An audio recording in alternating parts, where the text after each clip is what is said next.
नमस्कार, मुंबई के दादर इलाके से मैं Sohit Mishra city centre show लेकर आपके सामने हाजिर हूं। शो की शुरुआत तुर्की के खबर के साथ करेंगे, क्योंकि तुर्की में आए भूकंप में 1900 से ज्यादा लोगों की मौत हुई है। यहां पर भूकंप के 3 झटके आए। जो पहला भूकंप था उसकी तीव्रता 7.8 की रही, जो दूसरा भूकंप है उसकी तीव्रता रही 7.5 और तीसरा झटका 6 मैग्नीट्यूड का रहा। इसका असर सीरिया पर भी देखने को मिला। दोनों जगहों से तबाही की तस्वीरें आई हैं। कई इमारत धराशायी हो रही हैं। ये तस्वीरें दिल दहला देने वाली हैं। उमाशंकर सिंह की इस रिपोर्ट को देखिए।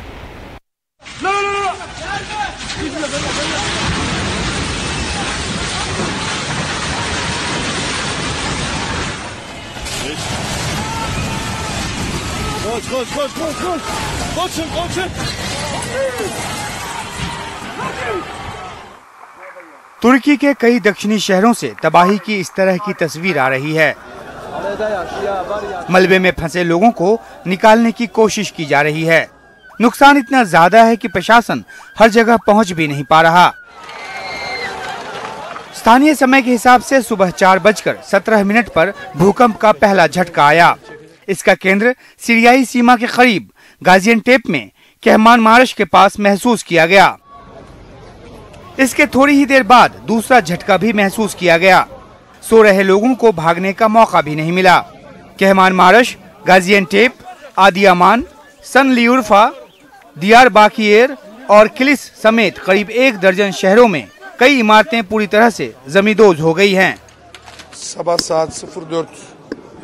7.4 स्तर का भूकंप काफी विध्वंसकारी है। हमारे सारे गवर्नर ड्यूटी पर हैं। सुरक्षा बल और आपदा और आपातकालीन प्रबंधन के साथ साथ राहत और बचाव दल भूकंप से प्रभावित अलग अलग हिस्सों में भेजे जा रहे हैं, जो राहत और बचाव काम में हिस्सा लेंगे। तुर्की में राष्ट्रीय आपदा का ऐलान कर दिया गया है और दुनिया से मदद की अपील की गई है। अमेरिका सहित कई देश नुकसान के आकलन और मदद पहुंचाने में जुट रहे हैं। भारत के प्रधानमंत्री नरेंद्र मोदी ने तुर्की को हर संभव मदद देने का ऐलान किया है। भारत से जरूरी सामग्री के साथ एनडीआरएफ और मेडिकल टीम भी भेजी जा रही है, ताकि राहत और बचाव कार्य तेज किया जा सके। तुर्की में आए विनाशकारी भूकंप पर हम सभी की दृष्टि लगी हुई है। बहुत से लोगों की दुखद मृत्यु और बहुत नुकसान की खबरें हैं। तुर्की के आसपास के देशों में भी नुकसान की आशंका है। भारत भूकंप पीड़ितों की हर संभव मदद के लिए तत्पर है। तबाही सीरिया में भी हुई है। अलेप्पो, लटाकिया, हामा और टार्टस में इमारतों को भारी नुकसान पहुंचा है। अलेप्पो में तो कई इमारतें पूरी तरह गिर गई हैं। सीरिया में भी मौत का आंकड़ा सैकड़ों में है। शरणार्थी शिविरों को भी नुकसान पहुंचा है, जिससे यहां रहने वाले लाखों शरणार्थियों के सामने संकट पैदा हो गया है। सीरियाई राष्ट्रपति बशर अल असद ने आपातकालीन बैठक कर राहत और बचाव की समीक्षा की है। 6 फरवरी को शहर बहुत बड़ी आपदा के साथ जागा। भूकंप ने आज मारिन के अलग अलग हिस्सों में जान माल का भारी नुकसान किया है। तुर्की में 1999 में बड़ा भूकंप आया था, जिसमें करीब 18,000 लोगों की जान गई थी। उसके बाद का ये सबसे तबाही वाला भूकंप है। एजेंसी इनपुट के साथ उमाशंकर सिंह, एनडीटीवी इंडिया। आज के सिटी सेंटर शो को हम आपके लिए मुंबई के दादर इलाके से ला रहे हैं। हमारे पीछे यहाँ पर बांद्रा वैली सी लिंक मौजूद है, जो शायद अंधेरे की वजह से आप साफ तरीके से नहीं देख पाएंगे। लेकिन केवल अंधेरा ही नहीं, अगर आप यहाँ पर दिन में भी आएँ तो आप इसे साफ तरीके से फिलहाल नहीं देख पाएंगे, क्योंकि पिछले कुछ महीनों से मुंबई में वायु प्रदूषण बहुत ज़्यादा बढ़ चुका है। हर साल की तुलना में इस साल सर्दियों में जो यहाँ की हवाएं हैं वो बहुत ख़राब हैं। एयर क्वालिटी इंडेक्स में यहाँ पर हवा को बहुत ख़राब माना गया है और इसका सबसे ज़्यादा असर बच्चों और बुजुर्गों पर पड़ा है। इस रिपोर्ट को देखिए। शाम के 3 बजे की ये तस्वीरें मुंबई के मरीन ड्राइव की है। प्रदूषण की वजह से क्वीन नेकलेस धुंधला नजर आ रहा है। यही हाल मुंबई के बांद्रा वर्ली सीलिंग का है। आमतौर पर साफ नजर आने वाली ऊंची ऊंची इमारतें फिलहाल प्रदूषण के कारण ढक गई हैं। पिछले 3 महीनों से मुंबई की हवा प्रदूषित रही है। सोमवार के दिन मुंबई की एयर क्वालिटी इंडेक्स 259 रही, जो खराब श्रेणी में आती है। पिछले 3 सालों में सर्दी के मौसम में औसतन मुंबई की हवा खराब से बहुत खराब श्रेणी में 28 बार रही है, जबकि इस साल 66 दिन शहर की हवा खराब से बहुत खराब श्रेणी में रही है। पिछले 3 सालों में औसतन सर्दी के 15 दिन शहर की हवा अच्छी रही है, जबकि इस साल केवल 1 दिन शहर की हवा अच्छी रही है। इस वजह से हुआ है कि जो मुंबई के नेचुरल क्लींजिंग मैकेनिज्म है, जो कि समुद्र के किनारा होने की वजह से मुंबई को ब्लेस्ड है, वो टेम्परेरी तौर से विड्रॉल हो गई है। और ये ला नीना के चलते, जो कि एक अनप्रेसिडेंटेड 3 साल में एंटर कर गया है, जो क्लाइमेट चेंज की कैटास्ट्रोफी बताया जाता है, उसकी वजह से जो विंड स्पीड है, जो सरफेस विंड स्पीड है, जो पोल्यूशन को डिस्पर्स करती है, उसकी गति बहुत कम हो गई है और उसकी वजह से स्टेग्नेशन हो रहा है। खराब वायु का असर लोगों के स्वास्थ्य पर पड़ा है। इस साल वायु प्रदूषण से सबसे ज्यादा बुजुर्ग और छोटे बच्चे बीमार हुए हैं। मोस्टली अबव 60 और 50 और 60 एज के पेशेंट्स और अडल्ट्स में, और छोटे बच्चों जो है 5 और 6 साल के बीच में जो रहते हैं, तो ऐसे बच्चों में वायरल इन्फेक्शन, सर्दी, खांसी वगैरह ऐसे हैं, और क्रोनिक ब्रोंकाइटिस है और एक्यूट एक्सासर्बेशन जो ब्रोंकियल अस्थमा वगैरह है, तो ऐसे ज़्यादा चांसेस देखने को पेशेंट्स देखने को मिल रहे हैं। बजट पर चर्चा करने के लिए मुंबई पहुंची वित्त मंत्री निर्मला सीतारमण ने भी शहर की हवा पर टिप्पणी की। Coastlines and therefore Mumbai, that the sea does the good cleaning job for us every day, so by the evening you get fresh air. ये एक सोच है कि समुद्र वायु प्रदूषण को साफ कर देती है और शाम तक हमें स्वच्छ हवा मिलती है, लेकिन इस साल मुंबई पर बहुत बुरा असर पड़ा है, जबकि यहाँ समुद्र मौजूद है। बजट में इस बारे में भी चर्चा की गई है और केवल फॉसिल फ्यूल से रिन्यूएबल के बारे में बात नहीं है, वेस्ट मैनेजमेंट के बारे में भी बात की है। From fossil fuel to renewable, it's also talking about waste management. एक ऐसे समय में जब मुंबई की हवा बहुत ज्यादा खराब है, राज्य सरकार में एक पर्यावरण मंत्री मौजूद नहीं है और बीएमसी में भी कोई पार्षद फिलहाल मौजूद नहीं है। लोग परेशान हैं, लेकिन ऐसा लगता नहीं कि नेताओं के लिए ये प्रदूषण एक राजनीतिक मुद्दा है। मुंबई से कैमरा पर्सन राजेंद्र दयालकर के साथ सोहित मिश्रा, एनडीटीवी इंडिया। लगातार विवादों में रहने वाले तिहाड़ जेल में अब प्रशासन की ओर से मिशन चक्रव्यूह की शुरुआत कर दी गई है और इस मिशन के तहत अब तक प्रशासन ने पिछले 2.5 महीने में तिहाड़ जेल के अंदर से 380 फोन जब्त किए हैं और इसके साथ ही 100 ऐसे डार्क स्पॉट्स की पहचान की है जहां पर जैमर लगने के बावजूद नेटवर्क यानी मोबाइल की जो कवरेज है वो वहां पर आती थी। अब एक नई तकनीक के जरिए इस पूरे मोबाइल नेटवर्क को खत्म करने की कोशिश की जा रही है। क्या है इस जुर्म को रोकने का ये पूरा प्लान, देखिए इस खास रिपोर्ट में। देश की सबसे सुरक्षित समझी जाने वाली इस तिहाड़ जेल के अंदर कानून तो चलता है जेल मैनुअल से, लेकिन मोबाइल नेटवर्क चलता है जुगाड़ से। जिस कैदी के पास मोबाइल के सिग्नल हैं उसी का दबदबा है। सुकेश चंद्रशेखर ने जेल से ही बैठकर मोबाइल फोन के जरिए 200 करोड़ रुपए की वसूली कर डाली, तो लॉरेंस बिश्नोई ने जेल में बैठकर मोबाइल से ही सिद्धू मूसेवाला की हत्या की साजिश रची। लेकिन अब इन मोबाइल फोन के नेटवर्क को ध्वस्त करने के लिए ऑपरेशन चक्रव्यूह शुरू हो गया है। We have identified many dark spots और टेक्नोलॉजी भी हमने आइडेंटिफाई कर ली है ताकि हम उसको किस प्रकार से पूर्णतः सिग्नल फ्री बना सके, ताकि फोन है या नहीं है वो बेकारी है आपके लिए। ट्रायल स्टेज हमने अभी किया है, पायलट प्रोजेक्ट हम अब 2 जेल में शुरू करेंगे शीघ्र और मुझे उम्मीद है उसके बाद हम सब एक राहत की सांस ले पाएंगे। तिहाड़ में 16 जेल हैं और 19,800 कैदी हैं। कैदी जेल के अंदर से ही मोबाइल के जरिए रंगदारी मांगने से लेकर गैंग चलाने और हत्याओं की साजिश को अंजाम देते हैं। तिहाड़ जेल में 3 जैमर हैं, जबकि तिहाड़ जेल के अधीन मंडोली जेल में 1 जैमर है।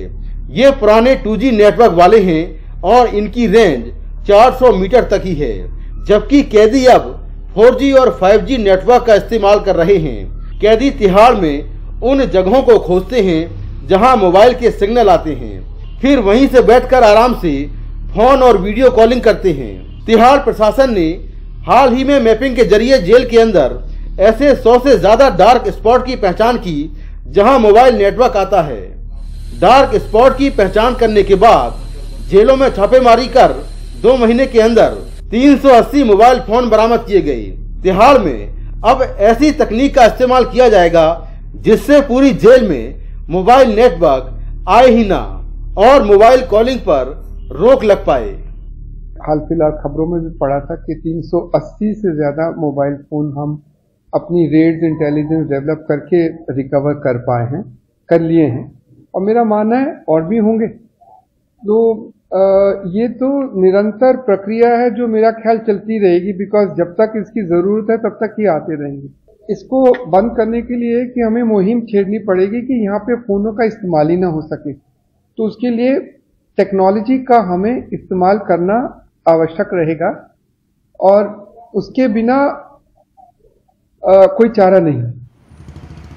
कैदी जुराब में मोबाइल डालकर पाइप से लटका देते हैं तो कभी वाटर टैंक और वाटर पाइप की लाइंस में छुपा देते हैं, किसी की नजर न पड़े, लिहाजा कभी मोबाइल को टॉयलेट के पीछे वाले हिस्से में फिट कर देते हैं। तिहाड़ में बॉडी स्कैनर का भी ट्रायल होगा जिससे मोबाइल या दूसरा सामान अंदर न जा पाए। आज के दौर में तिहाड़ जेल का नाम बदनाम इसलिए है क्योंकि जेल के अंदर से बड़े बड़े माफिया और गैंगस्टर फोन का इस्तेमाल करते हैं, अपना गिरोह चलाते हैं और फोन का इस्तेमाल कर हत्याओं को अंजाम दिलवाते हैं। अब इन फोनों पर रोक सबसे बड़ी चुनौती है जिसके लिए तिहाड़ नए कदम उठा रही है। अब देखना होगा कि क्या इन कदमों से तिहाड़ जेल में कैदियों के फोन बंद होते हैं या नहीं। नई दिल्ली से मुकेश सिंह सेंगर, एनडीटीवी इंडिया। दिल्ली को अपना नया मेयर आज भी नहीं मिल पाया। बीजेपी के ओर से हुए हंगामे के बाद एमसीडी की कार्रवाई को अनिश्चित काल के लिए स्थगित कर दिया गया है, तो वहीं आम आदमी पार्टी का कहना है कि अब वो सुप्रीम कोर्ट जाएगी।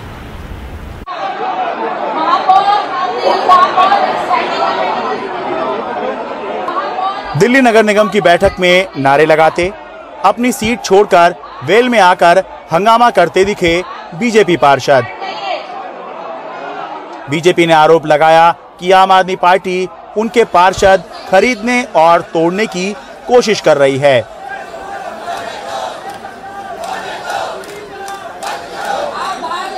जबकि दूसरी तरफ अपनी सीट पर चुपचाप बैठे रहे आम आदमी पार्टी के पार्षद, इस कोशिश में कि किसी तरह अपना मेयर बनवाया जाए।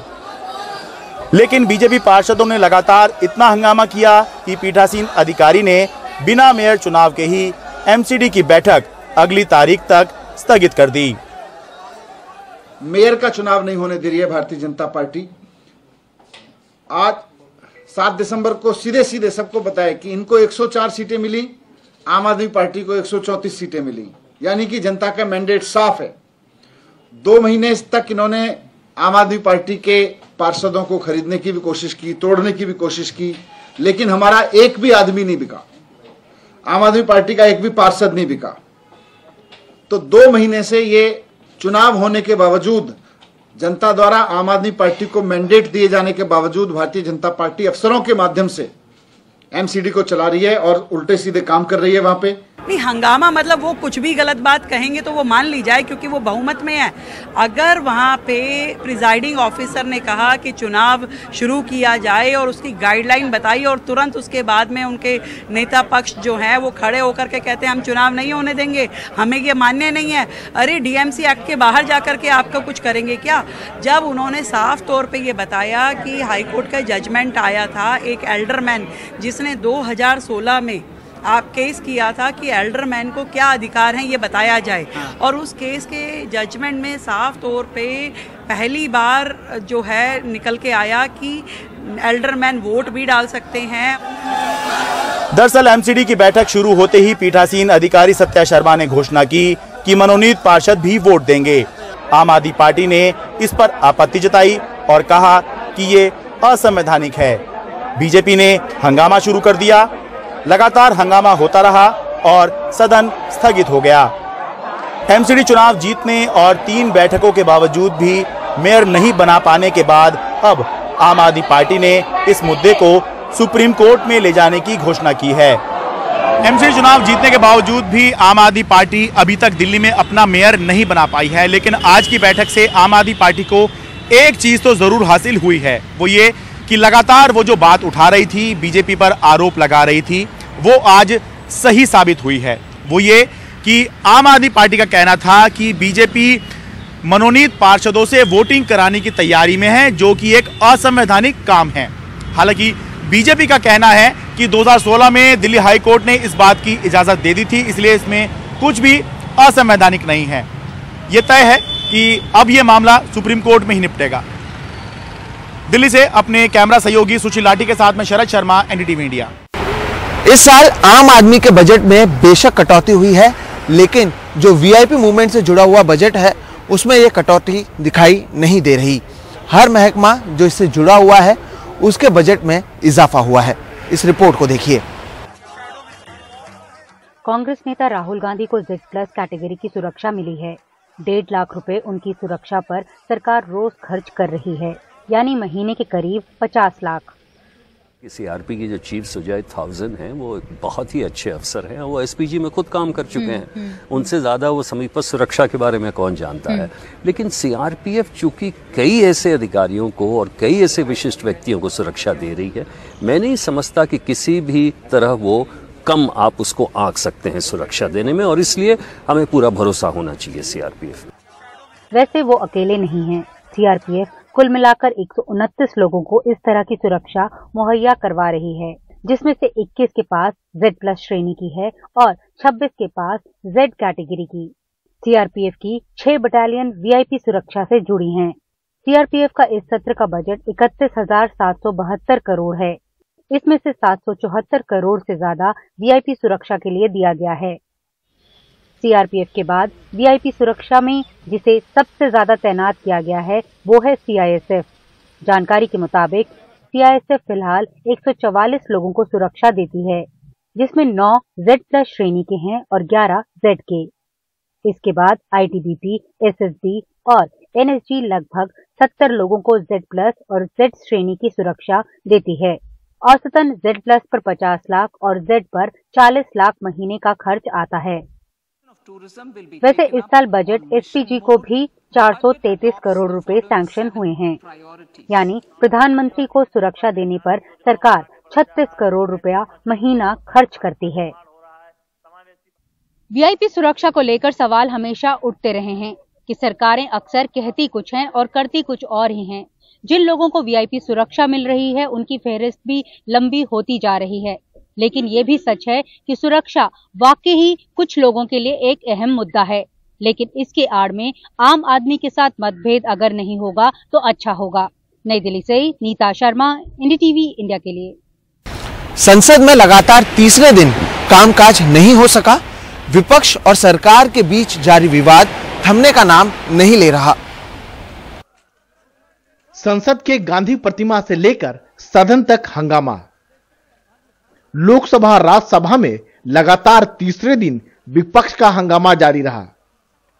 अडानी समूह को लेकर हिडेनबर्ग की रिपोर्ट पर तकरार जारी है। सदन में कामकाज ठप है। संसदीय कार्य मंत्री लगातार कह रहे हैं कि विपक्ष सदन चलने दे, राष्ट्रपति के अभिभाषण पर चर्चा कराए, लेकिन विपक्ष सरकार की बात सुनने को तैयार नहीं दिख रहा है। आपको जो भी चर्चा करना है धन्यवाद प्रस्ताव में आप चर्चा कर सकते हैं, तो कृपया जाइए, तुरंत चर्चा शुरू करिए। संसद का ये समय अमूल्य समय है। वित्त मंत्री निर्मला सीतारमण पहले ही साफ कर चुकी हैं कि सरकार ने अदानी समूह को कोई फायदा नहीं पहुंचाया है। Regulators are independent of the government. Regulator सरकार से बिल्कुल अलग और स्वतंत्र है। उन्हें जो ठीक लगता है वो करने दिया जाता है और बाजार के ठीक से नियमन के लिए सेबी प्रमुख संस्था है। And the markets regulated well in prime condition, the SEBI is the authority and it has the wherewithal to keep that prime condition in. हालांकि अब संसद में जारी गतिरोध पर विपक्ष में भी फूट पड़ती दिख रही है। टीएमसी जैसे दलों ने कहा है कि अब सदन में चर्चा शुरू होनी चाहिए। कांग्रेस भी अब इसी मूड में है। We are deeply sorry, we are deeply disappointed, and we hope that हम बहुत ज्यादा निराश हैं। हमें उम्मीद है कि जब हम कल एक और नोटिस देंगे तो वो नोटिस स्वीकार किया जाएगा ताकि चर्चा शुरू हो सके। ये सरकार की तरफ से कहना बिल्कुल गलत है कि ऑपोजिशन हाउस को चलने नहीं दे रही है। हम हाउस में चर्चा चाहते हैं। let me repeat it for the last time, we are not disrupting the house. We want a discussion in the house. लेकिन आम आदमी पार्टी और बीआरएस जैसे दल अब भी अपने पुराने रुख पर अड़े हुए हैं। अब देखना यह है कि सदन का बजट सत्र कैसे सुचारू रूप से चल पाता है। इस विवाद की वजह से राष्ट्रपति के अभिभाषण पर भी चर्चा नहीं हो पा रही है, जो संसदीय परंपरा के लिहाज से अच्छी बात नहीं है। इसका ध्यान सत्ता पक्ष और विपक्ष दोनों को रखना चाहिए। नई दिल्ली में संसद भवन से Rajiv Ranjan, NDTV India. City centre में फिलहाल वक्त है एक ब्रेक का। ब्रेक के बाद आपको दिखाएंगे कांच के इग्लू।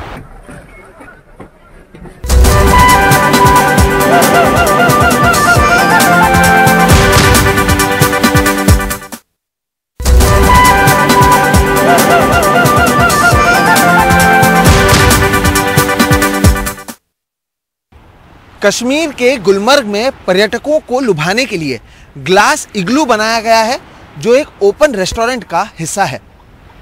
कांच से बनाया गया ये इग्लू पर्यटकों के लिए आकर्षण का केंद्र बन गया है।